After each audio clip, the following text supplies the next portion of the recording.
Transportery są jednymi z najpopularniejszych rozwiązań wykorzystywanych praktycznie we wszystkich gałęziach przemysłu. Dostęp do systemowych podzespołów i odpowiednich komponentów pozwala na dowolną konfigurację urządzenia dopasowaną do charakterystyki produkcji w danym zakładzie. Dziś zobaczymy, w jaki sposób transportery są produkowane. W tym celu odwiedziliśmy polskiego producenta, firmę Movelink. Firma Movelink produkuje przenośniki taśmowe proste, taśmowe łamane w kształcie litery L oraz taśmowe w kształcie litery Z. Dodatkowo produkujemy przenośniki rolkowe grawitacyjne oraz przenośniki rolkowe napędzane. Przenośnik zazwyczaj stanowi część całej linii produkcyjnej w zakładzie. Jego projekt trzeba zatem dostosować do urządzenia, z którym będzie współpracować.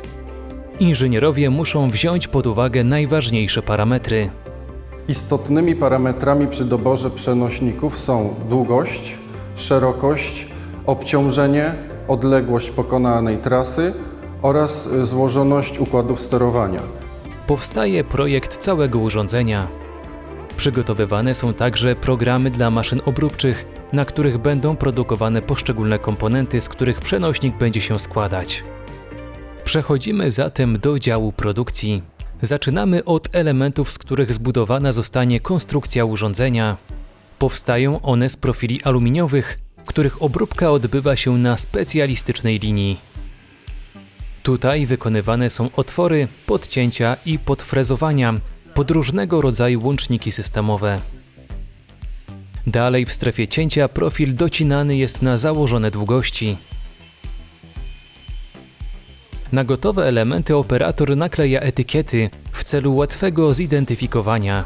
Będzie to niezwykle pomocne podczas montażu konstrukcji urządzenia. W centrum frezarskim z kolei przygotowywane są kształtowniki stalowe. Posłużą m.in. do wykonywania obrotnic, transferów czy przenośników do palet, które stosuje się do obciążeń sięgających 1000 kg dla każdej palety.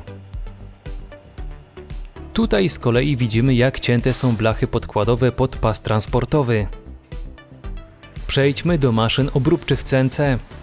W centrum tokarskim obrabiane są elementy obrotowe. Najczęściej elementy przeniesienia napędu, koła łańcuchowe, wały napędowe, rolki dociskowe. Tutaj powstaje rolka napędowa. A tutaj przygotowywane są rolki transportujące do przenośnika rolkowego. Wyprodukowane komponenty są znakowane za pomocą znakowarki laserowej. Część komponentów pobierana jest z magazynu. Spory ich zapas pozwala na szybką realizację zlecenia. Teraz można już przejść do prac montażowych.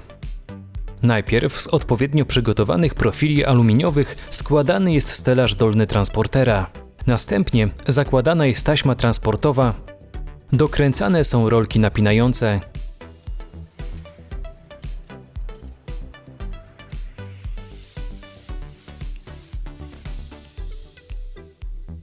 I bandy prowadzące. Dla tych przenośników dedykowane są standardowe skrzynki sterownicze, produkowane również na miejscu w zakładzie. W przypadku błyskawicznych zleceń przenośnik z profili aluminiowych może zostać zrealizowany nawet w ciągu 24 godzin. Czas jeszcze na kontrolę jakości. Trzeba sprawdzić, czy wszystko zostało dokładnie wykonane i czy przenośnik działa poprawnie. Żeby zapewnić bezpieczeństwo użytkowania, urządzenia są objęte obsługą serwisową. W zakładzie produkowane są części zamienne do tych transporterów. Wszelkie naprawy mogą zostać wykonane bardzo szybko.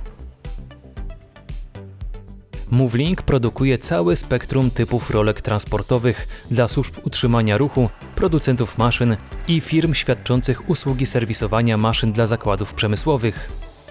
Produkowane są również przenośniki taśmowe stosowane do transportu komponentów w antresolach magazynowych. Fabryki w Polsce. Zasubskrybuj kanał, a na pewno niczego nie przegapisz. A jeśli chcesz dowiedzieć się czegoś więcej o prezentowanej w odcinku firmie, odwiedź portal fabrykiwpolsce.pl.